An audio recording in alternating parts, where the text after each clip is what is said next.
bersyukur, kita menyambut baik bahwa kegiatan ini telah memberikan satu spirit pada kita sekalian, sehingga kemudian bisa membangkitkan kita untuk menggeliat perekonomian kita.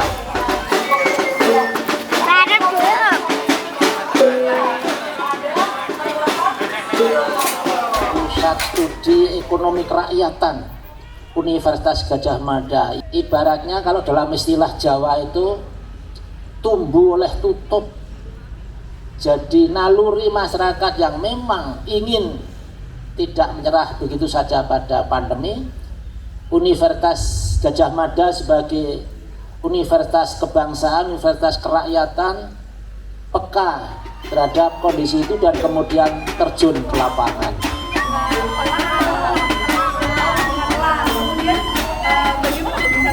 Dengan mengucap Bismillahirrahmanirrahim, maka Festival Menoreh Nyawiji bersinergi secara resmi saya nyatakan dibuka.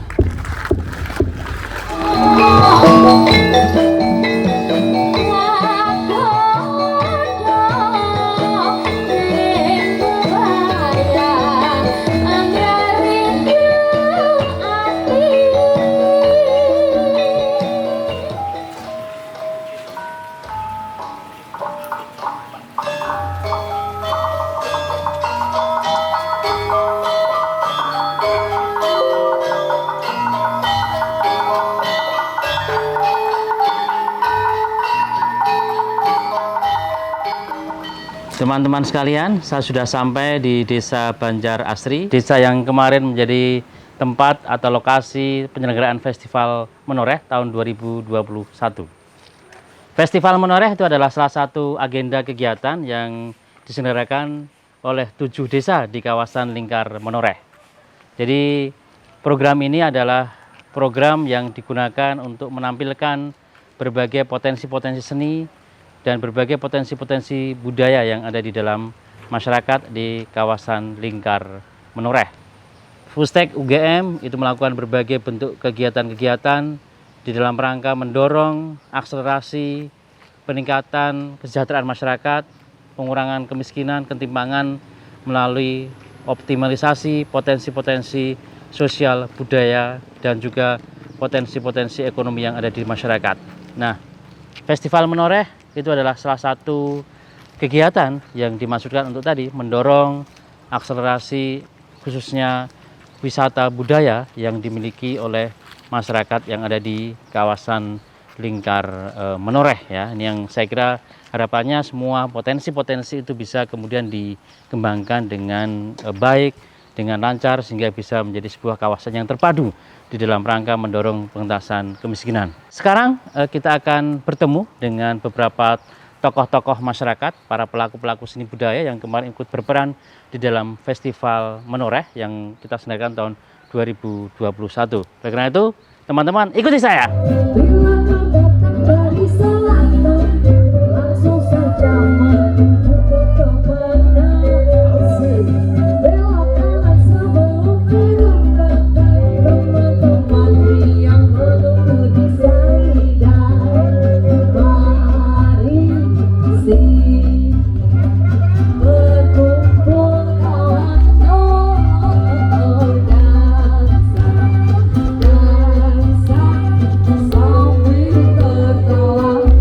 Teman-teman yang terhormat, saat ini saya sudah sampai di Desa Wisata Kampung Sumber Lumpang.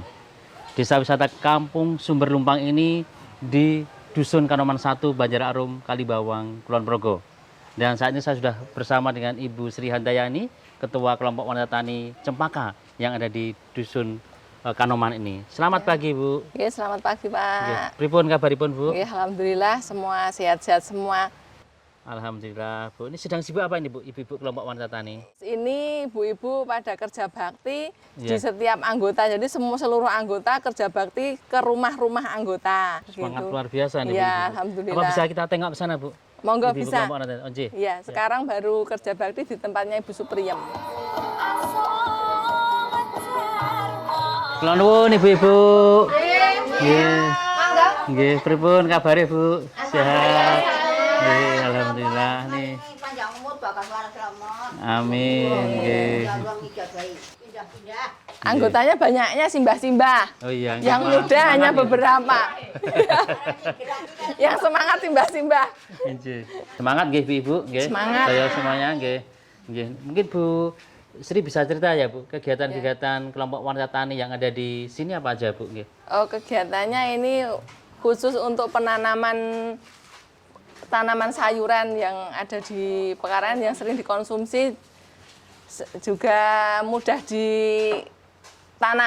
Seperti cabai, terong, tomat, itu kan mudah ditanam. Bisa ditanam di polybag juga. Itu jadi untuk konsumsi keluarga. Jadi sebisa mungkin masyarakat di sini tuh kalau mau nyayur tidak usah beli. Jadi setiap pagi itu mesti aja di sekitar pekarangan rumah. Kelompok wanita tani ini kan ikut festival menoreh sih Bu ya. Kira-kira partisipasi apa yang ditampilkan oleh ibu-ibu KBT di festival menoreh kemarin Bu? Oh, kemarin tuh ibu KBT menampilkan di bazar pasar taninya.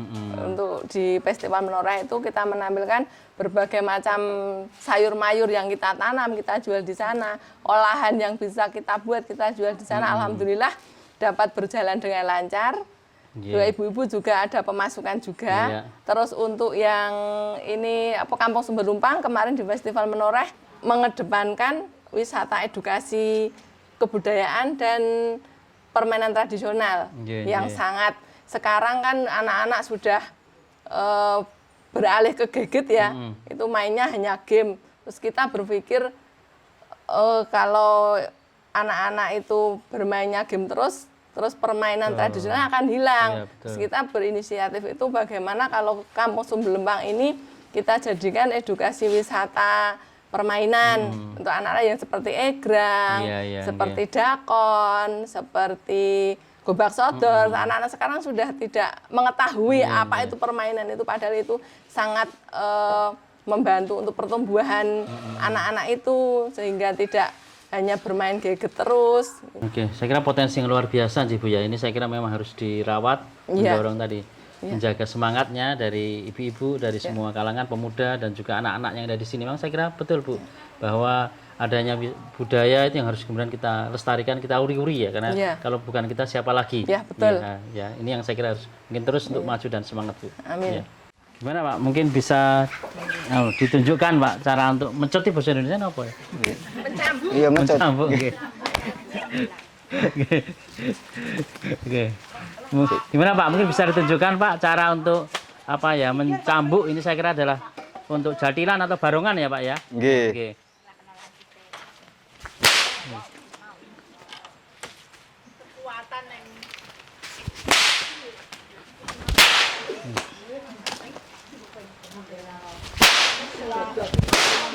Luar biasa Pak, luar biasa. Coba saya Pak ya. Abot ya. Jangan sampai kesabet.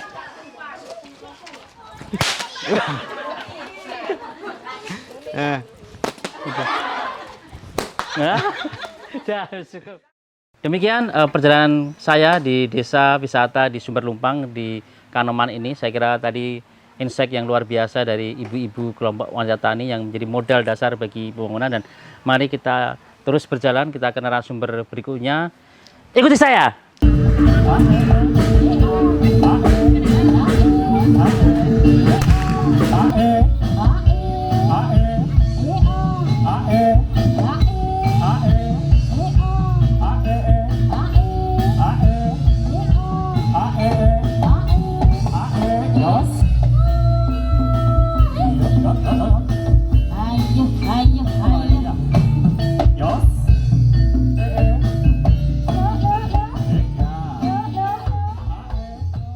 Teman-teman, perjalanan kita akhirnya sampai ke Pak Tony Okvianto.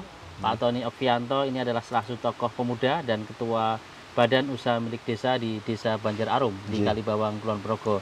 Saya tuh pengen tanya ini beberapa hal ke Pak Tony, karena Pak Tony kan tahun kemarin itu menjadi ketua penyelenggara ya untuk festival menoreh. Itu kan bukan hal yang gampang ya Pak, menjadi ketua penyelenggara, menyatukan 7 desa yang ada di lingkar menoreh ini. Nah, yang pertama saya tanyakan ke Pak Tony itu kira-kira bagaimana Pak proses penyelenggaraan Festival Menoreh kemarin? Mungkin kira-kira apa kesan-pesan yang kira-kira kemarin ya didapatkan dari penyelenggaraan Festival Menoreh? Yang perlu saya sampaikan di sini bagaimana mekanisme saya atau prosesnya dalam mempersatukan 7 kelurahan tersebut ya.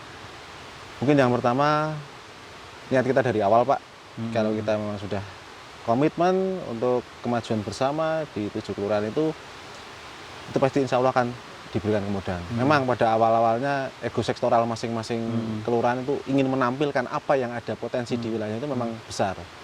Memang pada awalnya agak ada kendala dalam artian memang pada masa pandemi ini, apalagi festival tersebut nanti otomatis akan mengundang banyak massa. Ada tingkat keraguan-keraguan di situ, apalagi juga dari para pemangku kebijakan dalam artian dari pihak Kapanewon, kepolisian, bahkan juga dari tingkat kelurahan. Setelah kita berusaha meyakinkan di 3 unsur kelembagaan pemerintah tersebut, akhirnya disepakati dan disetujui diadakan di Kelurahan Banjar Asri. Kita tampilkan, kita display potensi-potensi yang ada di wilayah lingkar Menoreh, 7 Kapanewon tersebut. Yang pertama dari Kelurahan Banjararum, Kelurahan Banjar Asri, Kelurahan Sidoarjo, Kelurahan Gerbosari, Kelurahan Purwoharjo, Kelurahan Banjarharjo, dan Kelurahan Banjaroyo yang ada di 2 kecamatan, Kecamatan Samigalo dan Kecamatan Kalibawang. Pada kegiatan tersebut, masing-masing kelurahan menampilkan potensi, baik itu potensi kerakyatan yang dimiliki, potensi seni budaya, potensi ekonomi, dan yang lain-lainnya yang ada.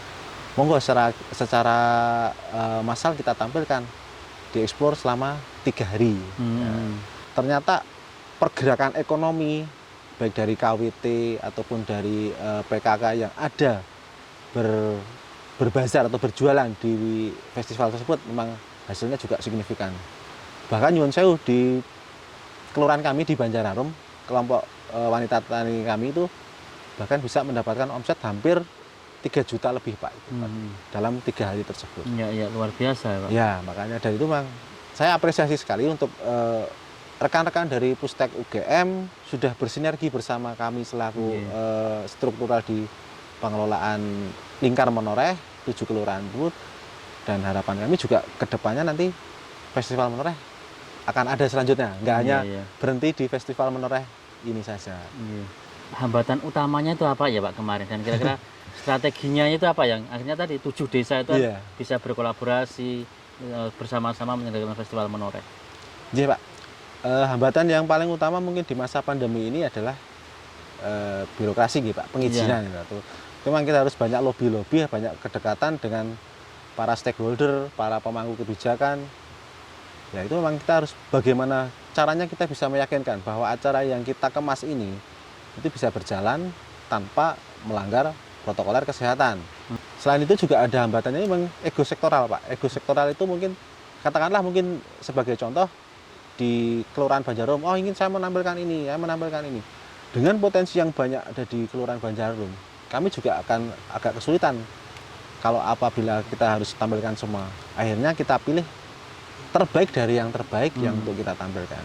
Itu pun kami tekankan juga ke teman-teman di kelurahan yang lain agar nanti tidak ada istilahnya ada friksi, tidak ada gejolak bahwasanya ingin tampil semua. Dan akhirnya juga masing-masing kelurahan bisa menampilkan apa yang terbaik dari mereka miliki, baik potensi ekonomi kerakyatan, produk hasil pangan kerakyatan, ataupun seni dan budaya. Begitu Pak. Ya teman-teman, saya kira tadi pelajaran yang luar biasa, lesson learned yang luar biasa dari Pak Tony di dalam rangka menggerakkan kolaborasi di desa ini, dan ini saya kira hal yang tadi menjadi kekuatan dari desa untuk kemudian menjadi berkembang. Nah tadi kolaborasi antar desa ini saya kira menjadi suatu hal yang menarik, dan kalau kita kaitkan dengan SDGs desa, Sustainable Development Goals desa, ini saya kira sesuai dengan SDGs desa nomor 17 tentang kemitraan untuk pembangunan desa. Sementara tadi terkait dengan bagaimana mengelola kelembagaan, sinergi kelembagaan, saya kira ini juga relevan dengan SDGs ke-18 tentang kelembagaan desa, dinamis dan budaya dan adaptif. Ya, ini yang saya kira juga menjadi hal yang harus kemudian kita perjuangkan, bahwa ternyata di dalam desa ada kekuatan-kekuatan internal yang ini sebenarnya sudah bisa mewujudkan pencapaian Sustainable Development Goals. Oke, jadi saya kira sudah cukup ya diskusi kita dengan Pak Tony. Pak Tony, terima kasih sekali Sama-sama, Pak. kesempatan waktunya untuk kami, dan kami akan melanjutkan perjalanan, dan teman-teman ikuti perjalanan kami berikutnya. Pak Tony, terima kasih sekali lagi. Nggih, semoga sukses. Amin. Jaya selalu untuk Amin. desa di sini. Amin. Yuk, Amin. Terima kasih. Menoreh. Pak. Nggih. Amin. Nggih, terima kasih.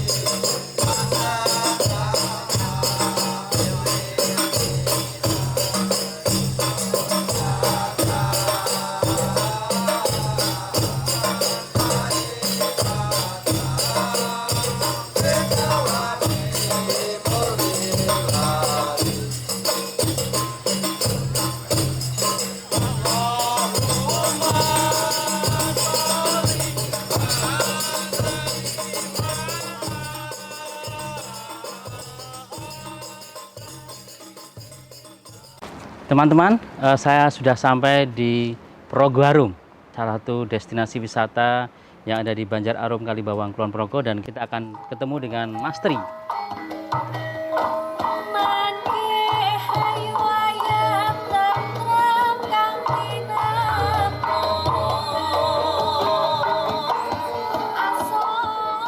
Assalamualaikum, Kulon Wun, Mas Tri. Sehat Mas Tri ini? Alhamdulillah. Ini kita mau ngobrol-ngobrol sebentar tentang pengembangan kawasan lingkar menoreh ya Mas Tri. Siap. Iya. Teman-teman semuanya, alhamdulillah kita sampai ke Mas Tri Nur Rahmat ya. Ya. Kita ketemu dengan Mas Tri Nur Rahmat, ini adalah satu penggagas dan inisiator dan juga pengurus dari Forum Lingkar Menoreh di Kulon Progo ini. Saya pengen tanya Mas, strategi yang sudah dilakukan, kemudian juga hambatan-hambatan yang kemudian ditemui di dalam rangka membuat forum kolaborasi ini. Silakan Mas. Kita menggagas Lingkar Menoreh itu awalnya adalah dari 6 desa terpadu, 2 kecamatan, yaitu Kecamatan Kalibawang sama Samigalo, dan sekarang sudah menjadi 7 desa, yaitu 4 desa di Kalibawang dan 3 desa di Samigalo. Seperti itu.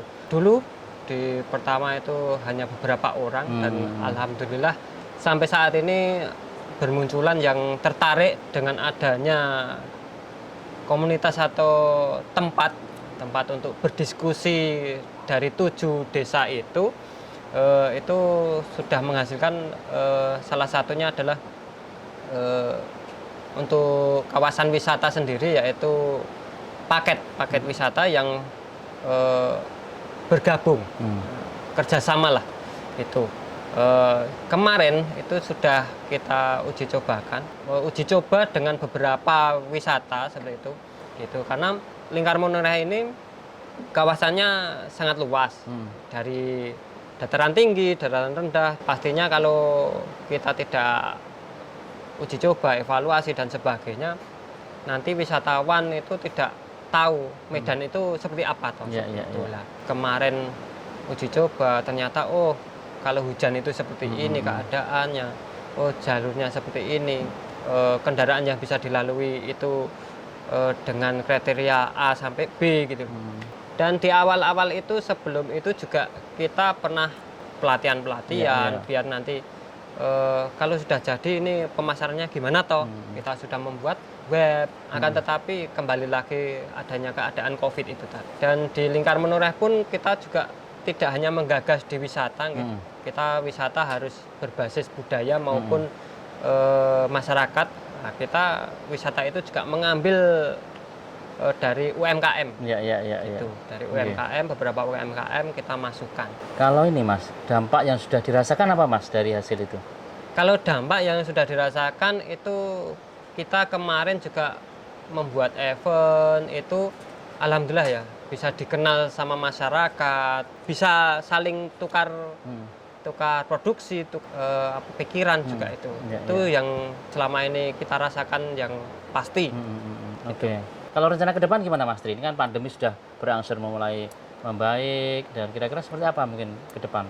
Oke, untuk ke depannya kita akan kembali lagi untuk berembuk bagaimana untuk kelanjutannya yang kemarin-kemarin kita tertunda. Seperti gimana untuk menyelesaikan uji coba kemarin itu permasalahan-permasalahan itu. Kita akan membuat event-event lagi untuk bersatu, karena kita udah lama nggak bertemu juga nggak tahu apa masalah di masing-masing wilayah tadi. Seperti itu. Oke, sambil diminum dulu Mas. Oh iya. Silakan Mas. Ini asli dari Kulon Progo. Nah, satu lagi Mas, tadi kan menyatukan dari berbagai macam desa itu kan ada apa ya? Tadi satu kunci keberhasilan menurut Mas Tri itu apa? Satu faktor yang paling berperan di dalam rangka menyatukan itu. Oh ya, untuk menyatukan itu salah satunya adalah saling komunikasi ya. Kedua itu kita ambil penggagas-penggasan atau yang semangat itu kita ambil terlebih dahulu lah. Ya. Itu. Nanti kalau itu sudah muncul atau sudah ada hasil, tokoh-tokoh kunci ya, di masing-masing tokoh-tokohnya itu desa ya. sudah mau kerja bareng dan dari desa itu juga mendukung. Nanti masyarakat-masyarakat yang kemarin itu belum tertarik pasti akan ikut. Ya, oke. Akan mendukung juga gitu. Oke. Terima kasih Mas Tri. Ya. Jadi teman-teman sekalian, tadi pelajaran juga sekali lagi dari tokoh desa Mas Tri. Ini bagaimana melakukan kolaborasi antar desa. Itu sebenarnya bisa dilakukan. Ini saya kira sebuah pelajaran dari kecil, sehingga kemudian dari yang kecil itu harapannya ketika ini adalah lintas atau lingkar desa, mungkin nanti lingkar kabupaten, nah, harapannya nanti bisa kemudian mengerucutnya mungkin bisa di lingkar lintas negara dan sebagainya. Tapi contoh-contoh kecil ini sebenarnya adalah praktek-praktek baik yang itu dilakukan oleh pemerintah atau oleh masyarakat khususnya di wilayah Kalibawang dan Samigaluh Kulon Progo ini, dan sehingga bisa menjadi sebuah role model bagi kemudian program-program pengentasan kemiskinan, program-program pemberdayaan ekonomi sosial masyarakat yang mungkin ada di daerah lain. Saya kira ini hal yang memang harus kita kolaborasikan. Dan tadi satu penting dari Mas Tri tadi adalah tokoh kunci, ya, sebagai leader di level lokal hero lah kira-kira di masing-masing daerah itu harus ada lokal hero, sehingga ini bisa menjadi sebuah dinamisator, menjadi sebuah agen perubahan di dalam masyarakat. Saya kira demikian bincang-bincang saya dengan Mas Tri Nur Rahmat, dan terima kasih Mas Tri, sukses semuanya, sukses selanjutnya nggih Mas Tri. Waktu saya libur pulang, oh ternyata kok di sini ada festival gitu. Jadi saya mampir begitu. Saya kaget juga ternyata banyak produksi unggulan. Iya. Tadi saya lihat kopi, banyak macam kopi. Iya, berbagai macam kopi. Ya, dari apa tadi rumput-rumputan. Iya, betul sekali Pak. Dari keripik juga ada. Ya. Teman-teman, kali ini saya ketemu dengan salah satu mahasiswa yang terlibat dalam kegiatan pengembangan dan pemberdayaan masyarakat di kawasan Lingkar Menoreh dengan Mbak Farah ya. Mbak Farah, gimana kabarnya? Sehat Mbak Farah? Alhamdulillah sehat Pak. Alhamdulillah. Jadi Mbak Farah ini banyak terlibat dalam kegiatan-kegiatan pengembangan kawasan di Lingkar Menoreh di beberapa tahun terakhir ini. Nah, mungkin Mbak Farah bisa cerita kegiatan-kegiatan yang kemarin dilakukan di dalam rangka untuk mengembangkan kawasan Lingkar Menoreh ini seperti apa, untuk integrasi antar lembaga, dan kira-kira hambatan-hambatan yang ditemukan itu seperti apa? Mungkin Mbak Farah bisa bercerita. Silakan Mbak Farah. Iya, terima kasih Pak Hempri. Saya banyak belajar, terutama dalam mengembangkan kawasan agrowisata Menoreh terpadu, bukan hanya dari warganya saja Pak, tentunya saya juga turut belajar, banyak belajar. Waktu itu tahun 2021, saya bersama teman-teman juga melakukan riset pengabdian Pak, di 7 kalurahan, di Kecamatan Kalibawang dan juga Samigaluh. Nah, waktu itu kami mengangkat pengabdian mengenai pengembangan teknologi informasi dan komunikasi. Karena pada dasarnya di era digital seperti ini, skill-skill dasar seperti itu yang penting untuk kita kemudian kembangkan lebih jauh lagi, Pak. Nah, kemudian kami mengangkat beberapa hal penting yang kami fokuskan dan spesifikkan. Di antaranya ada penulisan, kemudian tentang video, juga tentang bagaimana memasarkan UMKM, Pak. Jadi tujuannya bagaimana kemudian para warga yang memiliki UMKM ini dapat memanfaatkan teknologi digital dengan lebih baik lagi, Pak. Sehingga harapannya produk dari UMKM ini lebih dikenal secara lebih luas. Gitu Pak Hempri. Oke. Nah, kira-kira tadi kan banyak ya masyarakat dari 7 kelurahan, itu kan karakteristiknya itu berbeda-beda, mungkin kebijakan di level pemerintah kelurahannya juga berbeda-beda. Nah, kira-kira bagaimana mungkin menurut Anda apa sih menyatukan mereka itu, kira-kira ada hambatan nggak menyamakan persepsi di antara mereka, dan kira-kira strateginya bagaimana Mbak Farah? Salah satu hambatannya adalah ketika kita mengadakan kegiatan misalnya di Kelurahan Gerbosari yang paling atas, masyarakat dari Banjaroya yang paling pojok itu kesulitan untuk mencapai lokasi tersebut Pak. Misalnya dikarenakan karena sudah sepuh dan juga kurangnya akses untuk transportasi Pak. Ya, jadi kami coba untuk mengakomodir kegiatan-kegiatannya dilakukan di tengah-tengah gitu Pak. Iya, oke. Nah, berarti kira-kira ya Mbak, kalau kemudian Anda belajar selama beberapa tahun ikut belajar ya, kira-kira apa sih lesson learned yang mungkin Anda bisa dapatkan dari pembelajaran di masyarakat terkait dengan pengembangan integrasi antar lembaga ini? Iya, tentunya banyak sekali baik dari saya maupun masyarakat yang terlibat Pak. Bagi saya besar sekali harapan saya untuk bisa memberikan akses yang lebih luas terhadap masyarakat, karena kemauan masyarakat untuk belajar itu sebenarnya antusiasmenya tinggi Pak, tinggi sekali. Tapi bagaimana kemudian pihak ketiga untuk memfasilitasi hal tersebut itu perlu mendapatkan dukungan lebih Pak. Jadi ketika kemampuan dari masyarakat dan antusiasme masyarakat ini diimbangi dengan kesempatan dari pihak ketiga untuk mengakomodasi dari antusiasme tersebut, mungkin akan tercipta suatu inovasi dan suatu dorongan untuk masyarakat lebih maju lagi Pak. Iya. Satu kegiatan yang kemarin diselenggarakan di dalam rangka untuk pengembangan integrasi antar lembaga adalah Festival Menoreh. Nah, kira-kira mungkin Mbak Farah bisa bercerita tentang kontribusi Mbak Farah di dalam Festival Lintas Menoreh itu, dan kira-kira seperti apa mungkin pelajaran yang bisa didapatkan Mbak? Iya, terima kasih Pak Hempri. Mungkin Festival Menoreh salah satu kegiatan yang cukup keren ya Pak, mungkin bagi saya dan juga teman-teman sekalian. Kegiatan yang mengintegrasikan 7 kelurahan dalam suatu kegiatan di mana kegiatan tersebut mengakomodir para UMKM dan juga pagelaran seni budaya. Karena kemarin pandemi COVID-19 cukup membuat masyarakat cukup stagnan Pak di bidang perekonomian dan bahkan mungkin menurun. Salah satu tujuan kita adanya Festival Menoreh ini untuk kemudian membangkitkan jiwa-jiwa ekonomi dan juga kembali mengingatkan tentang budaya, bagaimana dapat mengawali berdirinya suatu ekonomi tersebut Pak. Nah, kemarin itu Festival Menoreh ini terdiri dari integrasi 7 kelurahan. Masing-masing dari kelurahan ini mendirikan stand Pak, di mana stand tersebut adalah produk-produk unggulan dari masing-masing kelurahan Pak. Nah, kemudian kami juga menampilkan beragam budaya, budaya khas dari kelurahannya. Kemudian kemarin juga didatangi oleh Bupati Kulon Progo, Pak Sutejo, dan juga besar harapan kami bahwa kegiatan ini tidak hanya berhenti pada tahun ini Pak. Iya, jadi berharap bahwa integrasi dari 7 kelurahan melalui kegiatan Festival Menoreh ini dapat mempererat 7 kelurahan dan juga sebagai kegiatan tahunan Pak. Seperti itu Pak.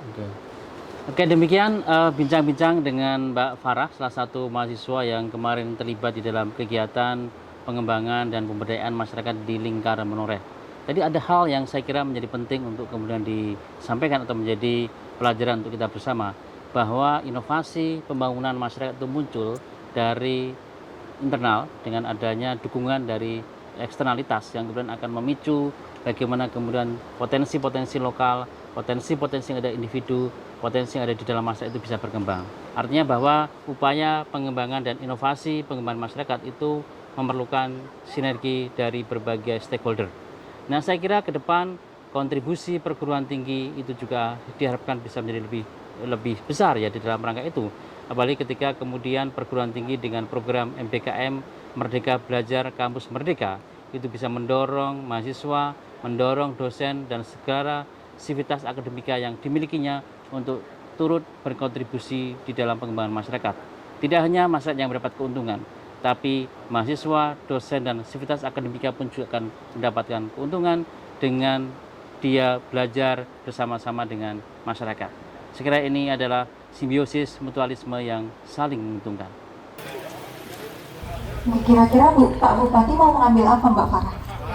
Oh, semangka. Semangka, oke. Seger, Mbak Farah. 1, 2, 3. Oke, tepuk tangannya Bapak Ibu hadirin ya. Luar biasa. Ini langsung dari masyarakat Kalibawang dan Samigalo, Bapak.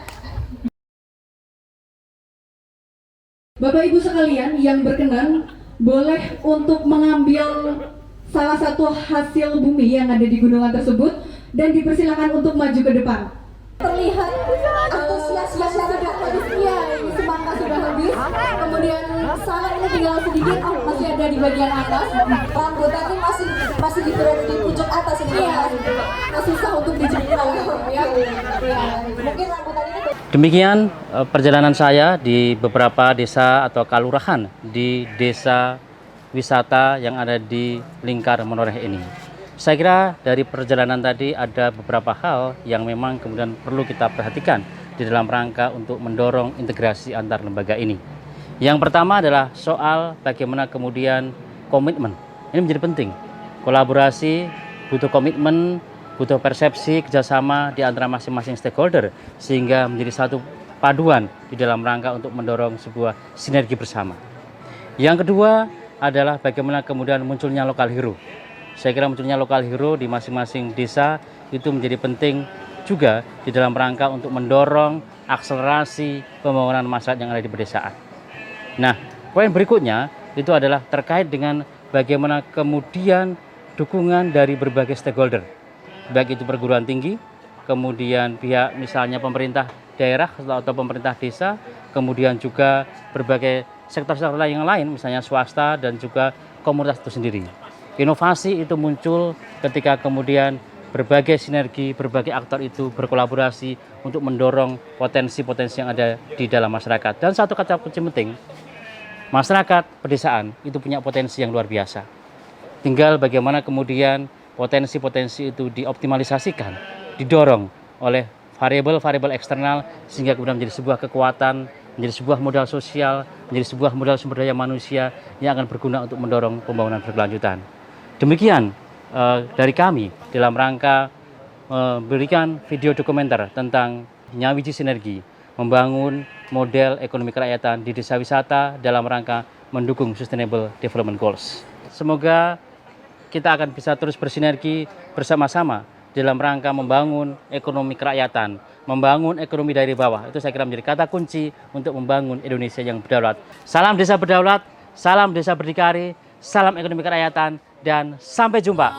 Neng kulon progo kabeh iya ono, tari angguke wis kondang kalogo, jadilan incling lan oglek iya ono, kulon progo panggon seni lan budaya.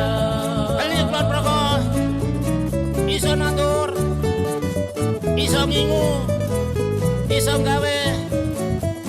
Terima kasih, tepuk tangan untuk kita semua.